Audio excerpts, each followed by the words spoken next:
நிலைத்திருந்துள்ளோம். ஆமென். இது வாசகத்திலே கேட்கப்பட்ட வேத வாக்கிலிருந்து நான் என்கிட்ட பேசலாம் அப்படின்னு சொன்னேன். யோசேப்போட கதை. யோசேப்பை பற்றி நம்ம எல்லாருக்குமே தெரியும். பொதுவாக யோசேப்போட கதையை நம்ம வந்து சண்டே ஸ்கூலில் இப்போ வரைக்கும் திரும்ப திரும்ப யோசேப்போட ஸ்டோரி வந்து நம்ம வந்து செஞ்சுருக்கோம், கேட்டிருக்கோம். இதில் வந்து யோசேப்போட ஸ்டோரி ஃபுல்லாக அந்த 5 வருஷத்துலையும் அந்த பார்த்தீங்க அப்படின்னா கர்த்தர் யோசேப்போட கூட இருந்தார். அதுக்கப்புறம் திரும்ப என்ன இருக்கு அப்படின்னா யோசேப்பு நிமித்தம் பாவம் ஆசிரியப்பட்டது. அவன் செய்கிற எல்லா வேலைகளிலும் கர்த்தர் யோசேப்போட கூட இருந்தார் அப்படின்னு சொல்லி இந்த வசனத்தில் மென்ஷன் பண்ணியிருக்கு. எனக்கு கொடுக்கப்பட்ட தலைப்பு என்னன்னா யெகோவா ஷம்மா. இது வேதாகமத்தில் இந்த ஒரே ஒரு இடத்துல இந்த வசனம் இருக்குது, யெகோவா ஷம்மான்ற வார்த்தை. யெகோவா ஷம்மான்றது உடனே இருக்கும் தேவன், இல்லைன்னா நம்மளோட கூட இருக்கிறது, நம்ம கூடவே பயணிச்சுக்கிறது அப்படின்னு பார்க்கலாம். இன்னொன்று இந்த தலைப்பு எடுத்துக்கிட்டோம் யெகோவா ஷம்மா அப்படின்றத நம்ம எடுத்துக்கிட்டோம் அப்படின்னா அந்த வேதாகத்தில் ஒரு வார்த்தை தான் ஆண்டவருடைய நாமத்தை பற்றி ஒரே ஒரு வார்த்தை தான் கொடுக்கப்படுது. ஆனால் இந்த வேதாகத்தில் உள்ள எல்லா தலைவர்கள், எல்லா பெண்கள் எல்லாரையும் நம்ம நோட் பண்ணி பார்த்தோம்னா ஒவ்வொருத்தருடையுமே இசைப்படுத்திருக்காங்க, பயணிச்சுட்டே இருக்காங்க. ஸோ எல்லாரையுமே நம்ம இந்த வசனத்தை வச்சு செய்யலாம், பேசலாம். நான் இன்னைக்கு வந்து சரி மதியத்துக்கு மேலே மதியம் ஃபுல்லாக பெண்கள் பற்றியும் பேசிட்டே இருப்பாங்க, சரி அதனால காலையில் நம்ம ஆண்கள் பற்றி கொஞ்சம் பேசலாம் அப்படின்னு சொல்லிட்டு இந்த யெகோவா ஷம்மாவுக்கு யோசேப்பு எக்ஸாம்லாம் வச்சுருக்கேன், நான் எழுதுறேன். சரி இந்த யோசேப்போட பருவத்தை 3 நம்ம பிரித்து பார்த்தோம்னா ஒரு இளமை காலம், அப்புறம் வாலிப காலம், அதுக்கப்புறம் அவ்வளோ முதிர் வயது. அவருடைய இளமை காலத்தில் வந்து நம்ம பார்க்கணும்னா தகவலுக்கு பிரியமாக இருக்காரு, அப்புறம் ஆண்டவருக்கு பிரியமாக இருக்காரு. முதிர் வயதில் எகிப்தில் இருந்து திரும்ப ரிட்டன் அவருடைய எலும்புகள் அடிச்சது எஸ்ரேலுக்கு கொண்டு வரப்படுது. நம்ம வேதாகத்தை வந்து இந்த மாதிரி இந்த ஸ்டோரி எடுத்துக்கணும், நம்ம பார்த்துக்கணும். இப்போ நம்ம எடுத்துக்கொள்வோம் எசேக்கியேல் 48ஆம் அதிகாரம். அது ஃபுல்லாக வாசி, நீங்கள் வீட்டில் போய் உட்காந்து 48ஆவது அதிகாரத்தை ஃபுல்லாக நீங்கள் வாசிப்பாங்க. இந்த எசேக்கியேல் 48ஆவது அதிகாரம் ஃபுல்லாக நம்ம வாசித்து பார்த்தோம்னா ஒருவேளை நம்ம வந்து பருவத்தில் வாசிச்சிருந்தோம் அப்படின்னா எனக்கு ஒன்றுமே புரிஞ்சிருக்காது. ஃபுல்லாக எனக்கு அங்கங்கே என்ன இருக்குன்னா ஒரே இட அளவுகளாக கொடுக்கப்படுது. இந்த எசேக்கியேல் 47 48 இருந்து 12 கோத்திரத்துக்கும் ஒரு பெரிய எனக்கு தெரிஞ்சு ஒரு லேஅவுட்னா அது இதுவாக தான் இருக்கும். ஒரு இட அளவுகள் பெரிய ஒரு இட அளவுற அளவு வந்து பெருசாக இருக்குது. அந்த அளவுகள் எல்லாம் கொடுக்கப்பட்ட ஒரு அதிகாரம் இதுவாக தான் இருக்கும். 12 பசங்களுக்கும் கர்த்தர் வந்து என்ன பண்ணுறாரு, அவரே இடத்த வச்சுறாரு, அளந்து கொடுக்குறாரு. ஒவ்வொருத்தருக்கும் ஒவ்வொரு இடங்கள்னு சொல்லி ஆணுக்கு இது, நப்தலிக்கு இது, எப்ராஹிமுக்கு இது, மனசேக்கு இது, ஒவ்வொருத்தருக்கும் ரொம்ப அகலகலமாக நம்ம வந்து நம்ம மைண்டில் ஃபிக்ஸ் பண்ணி பார்க்க முடியாத அளவு பெரிய பெரிய அளவுகளாக அந்த இடங்கள் இருக்குது. 1 ஏக்கரோ 2 ஏக்கரோ அந்த மாதிரி கிடையாது, பல மடங்கு. ஆலயத்துக்குன்னு நடுவில் சென்டரில் அந்த இடத்த வச்சுருக்காங்க, ஒதுக்குறாங்க. இது எல்லாமே ஆண்டவரே அளந்து கொடுக்குற அளவு. சென்டரில் ஆலயத்துக்கு கொடுக்கப்பட்ட அளவுக்கு மாத்திரமே 13 to 14 கிலோமீட்டர். அந்த ஒரு கோல்ன்ற அளவு அந்த ஸ்கொயர் ஃபீட் நம்ம கனெக்ட் பண்ணி பார்த்தோம்னா 13 கிலோமீட்டர்லேருந்து 14 கிலோமீட்டர் வரைக்கும் நீளம் அகலம் விட்டு எல்லாமே வச்சுறாங்க. அது வந்து அந்த ஆலயத்துக்கு சென்டரில், ஆலயத்துக்கு பக்கத்தில் ப்ரீஸ்ட், அதாவது ஆசாரியர், இல்லைன்னா இப்போ இருக்கிற குருவானவருக்கும் அதே 13 to 14 கிலோமீட்டரில் ஏரியா வச்சுருக்காங்க ஒதுக்கப்பட்டது. அதுக்கு மிச்சம் பசங்க இருக்குது. அது போக அந்த டைம்லேயே அது ஒரு கேட்டட் கம்யூனிட்டி மாதிரி வச்சுருக்கு. நம்மளாம் இப்போ தான் அந்த கேட்டட் கம்யூனிட்டியை கேள்விப்படுறோம். ஒரு செக்யூரிட்டி போட்டு ஒரு 10 குடும்பங்கள் ஒரு இடத்துல ஒரு நல்ல வெல் செட்டில் இருக்கிற ஃபேமிலி செட்டில் தான் ஒரு கேட்டட் கம்யூனிட்டி. ஸோ அந்த நேரத்துலேயே அது கேட்டட் கம்யூனிட்டி மாதிரி ஒரு செக்யூரிட்டி அனுப்பிச்சாங்க, அந்த இடத்துல அனுப்பிச்சாங்க, அமர வைக்கிறாங்க. அந்த அமர வைக்கிற இடம் அதாவது அங்கே வந்து ஒரு நகர காவலாளர்களுக்கு 2 பேர், ஒவ்வொரு கோத்திரத்துலையும் ஒவ்வொருத்தரையும் நம்ம செய்வோம், பொருட்களை உட்கார வைப்போம். அவங்களுக்கு சன்மானம், இல்லைன்னா அவங்களுக்கு உதவி தொகை, இல்லைன்னா அவங்களுக்கு ஊதியம், அது எல்லாமே அதுக்கு தனியாக ஒரு இடம். இந்த மாதிரி ஒவ்வொன்றும் பார்த்து ஆண்டவர் வச்சுருந்தாரு. இந்த மாதிரி பிடிக்கிறதுக்கு ஒரு தீர்க்க தரிசன அவசரம் யாருக்கு கொடுக்கப்படுது அப்படின்னா எசேக்கியேல் தீர்க்கதரிசி கொடுக்கப்படுது. சரியா? பாபிலோன் சிறைக்குள்ள இவங்க இஸ்ரவேல் மக்கள் எல்லாரும் இருக்காங்க. இருக்கிற டைமில் அவங்களுக்கு அவங்க ஆலயம் வச்சது இல்லாமல் போகுது. அந்த ஆலயம் இல்லாமல் போகிற இந்த டைமில் எசேக்கியேல் தீர்க்கதரிசிக்கு ஒரு தீர்க்க தரிசனம் கொடுக்கப்படுது. அந்த தீர்க்க தரிசனம் தான் இந்த அதிகாரம். இஸ்ரவேல் மக்களுக்கு 12 கோத்திரங்களுக்கும் பிடிக்கப்பட்ட இட அமைப்பு. அவங்க எந்த இடமே இல்லாமல் இருக்காங்க. நம்ம இந்த இஸ்ரவேல் மக்களை பற்றி நமக்கு நல்லா தெரியும். ஆண்டவர் அவங்க எவ்வளோதான் பின்மாற்றமாக போனாலும் அவர் யெகோவா ஷம்மாவா ஒவ்வொரு நாளும் நினச்சிட்டாரு, கூடவே இருந்தார். ஒவ்வொரு நேரமும் அவங்களை தாங்கினாரு, ஒவ்வொரு இடத்துலையும் அவங்களை வழி நடத்தினாரு. அவங்க என்ன அவங்க ஒரு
பக்கத்து அந்த இடங்கள்லாம் செஞ்சு கொடுத்தாச்சு. இப்போ அவங்க கோபுரங்களுக்கு ரொம்ப பல மடங்கு இடங்கள் வச்சுருக்கு. ஒவ்வொரு பையனுக்கும் இவ்வளோ இடம் அப்படின்ற மாதிரி நிறைய இடங்கள் வச்சுட்டு கொடுக்கப்படுது. ஸோ இப்போ ஆண்டவர் இஸ்ரேல் மக்களை ஒரு இடத்துல கொண்டு வந்து அவங்களுக்கு இடம் கொடுத்து அவங்களை எப்படி இருக்கணும், எந்த பக்கம் வழிக்கணும், எந்த பக்கம், அதாவது வேதாந்தத்தை எடுத்து பார்த்துட்டோம் அப்படின்னா இந்த அதிகாரம் ஃபுல்லாக அந்த பிளான் எப்படி இருக்குன்னா ஒழுங்கு கிரமமாக இருக்கும். அது எப்படி சொல்றது, இப்போ நம்ம பிளான் போட்டு பார்த்தாங்க அந்த அளவுக்கு பெர்ஃபெக்டாக அது ஒரு பிளான் போட முடியுமா அப்படின்னு முடியாது, பார்க்க முடியாது. இப்போ எஸ்ஐக்கில் வந்து ஒரு தீர்க்கதரிசி தான். இந்த தீர்க்கதரிசனம் அவர் எவ்வளோ நாளாக கண்டிருப்பாரு அப்படின்னா இந்த தீர்க்கதரிசனம் ஒரு குறிப்பிட்ட டைமுக்கு குறிப்பிட்ட நேரத்துக்கு வர முடியுது. இதில் இவர் எப்படி இந்த அளவுகளில் இவ்வளோ சரியாக எழுத முடிந்தவரால் அப்படின்னா எவ்வளோ ஆச்சரியமான விஷயமா இருக்குது. இந்த பிளான் ஃபுல்லாக நீங்கள் பார்த்தீங்க அப்படின்னா இந்த பக்கம் வாசல் இருக்கணும், இந்த பக்கம் என்ன செய்யணும் ரோட் சைடு இருக்கணும், இந்த பக்கத்தில் சர்ச் இருக்கணும், இந்த பக்கத்தில் ஆசாரியருக்கு இடம் கொடுக்கணும், இந்த பக்கம் வெளியே இருக்கணும். ஒவ்வொரு சைடும் ஒவ்வொரு பசங்களுடைய வாசல் தான். நீங்கள் இந்த பக்கமாக தான் என்ட்ராகணும், இந்த பக்கத்தில் வெளியே போகணும் அப்படின்ற மாதிரி ரொம்ப அழகாக அந்த பிளான் ஃபுல்லாக நினச்சிருக்கு வடிவமைக்கப்படுது. சரியா? இப்போ நம்ம என்ன கவலைகள் வந்து நம்ம வந்து உட்காந்துருக்கோம். நம்ம வந்து இப்போ என்ன சொல்கிறோம் அப்படின்னா ஒருவேளை நம்ம வந்து இந்த இஸ்ரேல் மக்களை போல நம்ம இன்னும் அடிமையாகவே தான் இருக்கோமா, இல்லைன்னா நம்ம பாரங்கள் கவலைகள்லாம் மீண்டு ஏசப்பா நமக்காக எல்லாமே ஆயத்தப்படுத்தி வச்சுட்டாங்க அப்படின்ற ஒரு நம்பிக்கை நமக்குள்ளே இருக்கா? நம்ம கிறிஸ்தவ மக்கள் தான் இன்னும் நம்ம என்ன பண்ணிட்டுருக்கோம், எனக்கு எங்கள் அப்பா எனக்கு தரல, இல்லைன்னா நான் என்னால் வாங்க முடியல, என்னால் ஒரு ஸ்கொயர் ஃபீட் வாங்க முடியல அப்படின்ற அதே கவலையோடையே நம்ம பயணிச்சுருக்கோமா? இல்லைன்னா ஆண்டவர் நமக்காக எல்லாத்தையும் முன்கூட்டியே பிளான் பண்ணி வச்சுருக்காரு. இஸ்ரவேல் மக்களுக்கு ஆண்டவர் இந்த அளவுக்கு பண்ணி கொடுத்துருக்காருன்னா அதே ஆண்டவர் தான் நம்மளே செஞ்சுருக்கோம், ஆராய்ச்சிருக்கோம். நமக்கும் அதே மாதிரி அவர் நினைச்சுவார். அப்பவே அதாவது இப்போ தான் அந்த கேட்டட் கம்யூனிட்டிலாம் வந்துருக்கு. ஆனால் இசைக்கிறதுக்கு தெரிஞ்சு பழைய பாடு காலம் எப்பவுமே எழுதுனா வேத புத்தகம். அப்போவே ஒரு கேட்டட் கம்யூனிட்டிக்குள்ள இந்த மாதிரி இருக்கணும், வெளியாளர்களுக்கு தனியாக ஒரு இடம் கொடுக்கணும், நீங்கள் உங்களுக்குள்ள நீங்கள் இதுதான் பகிர்ந்துக்கணும், இதை நீங்கள் வந்து உங்களுக்கு வந்து நீங்கள் வந்து இந்த இடத்துல வந்து நீங்கள் உங்களுக்கு இந்த பர்பஸ்க்காக யூஸ் பண்ணணும் அப்படின்னு ஒவ்வொன்றையும் நோட் பண்ணி பார்த்து அழகாக வர்ணிச்சு அந்த அதிகாரம் ஃபுல்லாக நீங்கள் வீட்டில் போய் குடும்பத்திற்கும் 4 நேரம் வாசித்து பார்த்தீங்கன்னா தெரியும் அவர் எவ்வளோ அன்புள்ளவர், எவ்வளோ அடிமைத்தனத்திலிருந்து கொண்டு வந்து இது மர்மிக்குரிய ஆசீர்வாதம் தான். இசைக்கிற புஸ்தகம் வந்து யோசுவாவை வந்து அப்போதைக்கு ஆண்டவர் செஞ்சவங்கள ஆசீர்வதிச்சிட்டாரு. ஆனால் மறுமையில் சொல்லப்போனால் இது வந்து ஒரு உயிர் மாதிரி நம்ம வச்சுக்கலாம். திரும்ப ஆண்டவர் வர போச்சுல அந்த உயிர் பார்த்தீங்கன்னா இஸ்ரேல் மக்கள் கையில் இருக்கு. அவங்க பெறப்போகிற ஆசீர்வாதம் தான் இந்த ஆசீர்வாதங்கள். அப்போ யோசிப்புக்கு அதில் 2 பங்கு அப்படின்னு போடப்படுது. நீங்கள் அதுக்கு 48 அதிகாரத்துக்கு அதிகாரத்துக்கு வாசிச்சிங்கன்னா மற்ற எல்லாருக்கும் ஒரு பங்கு இருக்கும், யோசிப்போட பங்கு மட்டும் 2 பங்கு இருக்கும். இப்போ யோசிப்பு வந்து அடிமைத்தனமாக தான் இங்கிருந்து செஞ்சுருக்கான், எடுத்துக்கொள்ளப்பட்டு போயிருக்கான். அந்த அடிமைத்தனத்தில் இருந்து அவனோட வாழ்க்கை தொடங்குது. அவனுக்கு வந்து பெற்றோர்கள் இல்லாதனால அவன் இன்னொரு இடத்துல போய் இருக்கான். ஆனால் ஆண்டவர் பெற்றோராக இருந்து அவன் கூடவே இருந்து அவனுக்கு அவனோட திருமண காரியம் வரைக்கும் அவனுடைய இளமை பிராயத்தில் எவ்வளோ சிறையிருப்ப பார்த்துருப்பான். பெற்றோர் இல்லாமல் ஒரு தனியான ஒரு வாழ்வு பயணிச்சிருக்கான். அங்கே போயிருக்கான். அவனுடைய இளமை பிராயத்தையும் ஆரம்பிச்சிட்டாரு, ஆசிரியர் அந்த சிறையிருப்பையும் அவனோடு கூட இருக்காரு, அவனை திடப்படுத்துறாரு. மற்றவங்க என்ன நினைச்சிருப்பாங்க, நம்ம ஆண்டவர் பற்றி நம்ம நேசிச்சிருக்கு சிறையில் போட்டு நம்ம குடும்பப்படுத்துறாரு அப்படின்ற ஒரு எண்ணம் தான் இருக்கும். ஆனால் ஆண்டவர் அந்த நேரம் அவன் கூட இருக்கிறாரு, உடல் இருக்கிறாரு. உடல் இருக்கிறது மாத்திரம் இல்லாமல் அவனோட வாழ்க்கை பிரயாத்தையும் அப்படியே பாதுகாத்துக்கிறாரு. அது முடிஞ்சதுக்கப்புறம் அவன் திருமண காரியமும் ஆண்டவே நினைச்சாரு ஒழுங்கு பண்ணி கொடுக்குறாரு. இப்போ திருமணம் முடிஞ்சுட்டு இப்போ கடைசி என்னது அவங்க பெற்றோர்கள்லாம் அவங்க கூடவே செஞ்சாரு, சேர்த்து வச்சுட்டாரு. சேர்த்து வச்சது மாத்திரம் இல்லை, யோசிப்போட ஆசை என்ன, என்னுடைய எலும்புல திரும்ப எடுத்துட்டு போயிருவேன் அப்படின்னு சொல்றான். அதே மாதிரி அந்த விஷயமும் நடந்தது மாத்திரம் இல்லை, யோசிப்பு உறுதியாக கத்துற கஷ்டப்பட்ட காரணத்தினால யோசிப்போட சபதியாக கொடுக்க வேண்டிய எல்லா நில பகுதிகள் எல்லாம் இருந்தது சரியா வந்து சேர்ந்தது. இப்போ இது வந்து ஒரு புதிய அரசியல் இல்லைன்னா 1000 வருட அரசாட்சியில் கொடுக்கப்பட வேண்டிய நிலங்கள் அப்படின்ற மாதிரி நம்ம வச்சுக்கலாம். இந்த இசைக்கியல் இருக்கிறது. ஸோ இப்போ இசைக்கியல் இருக்கிறதுல யோசிப்போட சபதிக்கு 2 பங்கு. ரூபன் ஒரு 12 சகோதரர்கள் பார்த்தோம்னா 11 சகோதரர்கள் ஒற்றுமை இல்லாமல் இருந்தாங்க. 11 சகோதரர்களும் பாவம் செஞ்சவங்க தான். ஒவ்வொருத்தரும் ஒவ்வொரு விதமாக மூர்க்கமாக தான் இருந்தாங்க. ஆனால் யோசிப்பு நிமித்தம் மற்ற எல்லாருக்கும் என்ன செய்யுது, அந்த ஆசீர்வாதங்கள் கிடைக்குது. மற்ற எல்லாருக்கும் அவனால என்ன செய்யுது, பாவம் சந்ததி ஆசீர்வதிக்கப்படுது. அதே நேரத்தில் அவங்களோட குடும்பங்கள் என்ன செய்யுது, ஆசீர்வதிக்கப்படுது.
என்னென்ன அளவில் குறிக்கப்பட்டிருக்கோ அளவுகள் மட்டும் தான் கொஞ்சம் டிஃப்ரென்ஸ் மாறுதே தவிர மற்றபடி இந்த எஸ்ஐபியில் இருக்கிறதும் வெளிப்படுத்தல் இருக்கிறதும் ஓரளவுக்கு சிமிலராக தான் இருக்கும்.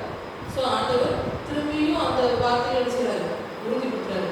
இது நான் உங்களுக்காக தான் வச்சுருக்கேன், இந்த இடங்கள்லாம் உங்களுக்காக தான், இது என் பிள்ளைகளுக்காக தான், இந்த இடத்துல நீங்கள் பிரச்சனை இல்லாமல் செய்யலாம், நீங்கள் ஆண்டவரை ஆராதிக்கலாம். இனிமேல் உங்களுக்கு தேவாலயம் செய்யக்கூடாது, இடிக்கப்படாது, உங்களுக்குன்னு ஒரு ஆலயம் மகிமையாக இருக்கும் அப்படின்ற மாதிரி எசேக்கியேலை உறுதிப்படுத்தின ஆண்டவர் திரும்ப அவர் சீசர் யோவானுக்கு என்ன செய்யறாரு, அந்த தரிசனங்கள் மூலமாக உறுதிப்படுத்துறாரு.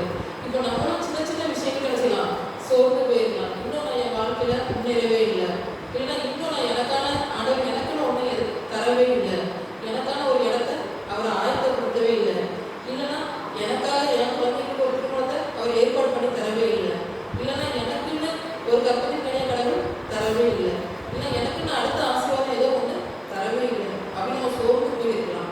ஆனால் உண்மையான காரியம் என்னன்னா, உறுதியாக நம்ம ஆண்டவரை பச்சைக்கொள்ளும் பட்சத்தில் ஆண்டவர் ஒவ்வொரு ஐடியா என்னென்ன ஆசீர்வாதங்கள் தேவையோ, தகப்பன் இருந்தாலும் தகப்பன் இல்லைனாலும், நமக்கு சொந்தக்காரர் இருந்தாலும் இல்லைனாலும் அவர் நம்ம கூடவே நினைச்சாரு, பயங்கிறாரு. எப்படி யோசேப்பு பிரயாணங்கள் கைபிடிச்சு அப்படியே நடத்தி திரும்ப கொண்டு வந்து சேர்த்தாரோ, அவங்களோட சந்ததி ஃபுல்லாக ஆசீர்வதிச்சாரோ, என்னென்ன காரியங்கள்லாம் கொடுத்தவங்க பலப்படுத்தினாரோ, அதே ஆண்டவர் தான் நம்ம என்ன செய்யறோம், ஆராதிக்கிறோம், அதே ஆண்டவர் தான் நம்ம என்ன செய்யறோம், வச்சிருக்கிறோம். அப்போ நமக்கு என்ன பண்ணுவாரு, அதே ஆசீர்வாதங்களை தருவார். அதில் எந்த சந்தேகம் கிடையாது. மெதுவாக இருந்து நம்ம இன்னும் என்ன செய்வார், தேய்ச்சுவார். நமக்கு என்ன தருவார், நம்ம கூடவே இருக்கிறோமா, நீ ஏன் கலங்காது, அப்போ உனக்கு என்ன தேவையோ அதை என்ன செய்வேன், உனக்கு தருவேன். நீ சோர்ந்து போக வேண்டிய அவசியம் இல்லை, இந்த பிரச்சனைக்காக நீ கலங்க வேண்டிய அவசியம் இல்லை, உன் கூடவே நான் நினைச்சிருக்கேன், பயந்துருக்கேன். யோசிப்பு எப்படி நான் ஆசீர்வதிச்சணும், அதே மாதிரி நான் உன்னையே என்ன செய்வேன், ஆசீர்வதிப்பேன். ஆனால் முக்கியமான விஷயம் என்னன்னா, யோசிப்பு அவங்க சிறையிருப்பில் என்ன பண்ணலாம், ஆண்டவரை தேடலாம். சிறையிருப்பில் என்ன பண்ணல, முறுமுறுக்கல. நாம என்ன பண்ணணும், நம்மளுடைய சிறையிருப்பில் ஆண்டவரை தேடணும். நம்மளும் ஆண்டவரோட என்ன செய்யணும், பயணிக்கணும். யோசிப்பு கூட நீங்க எப்படி பயணிச்சீங்களோ அதே கூடவே நீங்க என்ன பண்ணுங்க, என் வாழ்க்கையிலும் பயணிங்க. அவன் பெற்றோர் இல்லாமல் கைவிடப்பட்டு வேற ஒரு இடத்துல இருந்தா கூட அவருக்கு ஒரு தகப்பனா தாயா இருக்கு, ஒவ்வொரு நேரமும் கூடவே இருந்து அவனுடைய எல்லா வழக்கத்தையும் படிக்கும். அவனுக்கு என்னென்ன நடக்கணும் எல்லாமே கடவுள் சரியா நேர்த்தியா செஞ்சாரு. அப்போ நமக்கும் அதே காரியங்கள், அது நம்மளும் கிறிஸ்தவர்கள், கிறிஸ்தவ உடையவர்கள் அப்படின்றப்போ நமக்கும் நினைச்சக்கூடாது, எந்த குறையும் அதை நினைச்சக்கூடாது, வைக்க கூடாது. எந்த குறையும் வைக்காம ஆண்டவருக்கு ஆசை இருப்பார். நம்ம எந்த குறையும் இல்லாமல் இருக்கிறத பார்த்தா தான் மற்றவங்க முன்னாடி ஆளுடைய நாம நினைச்சிருப்போம், மகிழ்ப்படுகிறோம். அப்போ நம்ம இதை இதே விசுவாசத்தோட இசுப்பா இது என்ன, இவங்க எவ்வளோ பிளான் கொடுத்துருக்கீங்க, அவங்க உண்மையிலேயே எஸ்எல் பண்ணுறதுக்கு ஒரு ஆசையாக இருக்குது, மறுமையிலும் ஒரு பெரிய ஆசீர்வாதம் எஸ்எல் பண்ணுறது கிடைச்சிருக்கு. இதே ஆசீர்வாதம் உண்மைக்காக நம்ம வந்து இப்போ மட்டும் எனக்கு வேணும் அப்படின்னு பிரயத்னாங்க, மறுமைக்குரிய ஆசீர்வாதமும் அந்த பிளஸிங்ஸும் என்னோட குடும்பத்துக்கும் எனக்கு பின்வர சந்ததிக்கு என்ன செய்யணும் வேணும் சொல்லி என்ன செய்யணும், நம்ம பிரயத் பண்ணணும். தேவன் தாமே இந்த பிரசங்கத்தை ஆசிரியப்பாராக. ஜெபம் பண்ணுவோம். அந்த இயேசு சுவாமி எங்களை மட்டும் பாதுகாத்துங்க, நம்பிக்கை நன்றி. இசைவு கேட்ட வசனத்தின்படி தேவரின் இவர்களுடைய விதைப்படி நம்புகிறோம் சுவாமி. அந்த யோசிப்பை போல எங்களுடைய வாழ்க்கை மாறி எங்களுக்கு உதவி செய்யுங்க. உண்மைக்காக மாத்திரம் நாங்கள் ஓடாமல் இசப்பா, அருமைக்காகவும் இசப்புடைய ராஜ்யத்தை நாங்கள் கற்றுக்கொள்ளவும் எங்களுக்கு உதவி செய்யுங்க. எங்களோடு நீங்கள் பயணிங்க. அநேக வேலைகளோடு கடந்து வந்திருக்கலாம், கவலைகளோடு கடந்து வந்திருக்கலாம் சுவாமி. ஒவ்வொருத்தருடைய கவலைகளையும் இசப்பா நீங்கள் மாற்றி கொடுங்க, ஒவ்வொருத்தருடைய வேதனைகளையும் இசப்பா நீங்கள் மாற்றி கொடுங்க, ஒவ்வொருத்தருடைய குடும்பத்திலையும் இசப்பா நீங்கள் ஆசீர்வாதத்தை கட்டளையிடுங்க. நீங்களே குடும்பத்துக்குள்ளே வளர்த்துங்க. நீ பெரிய நல்ல பிதாவே. ஆமென்.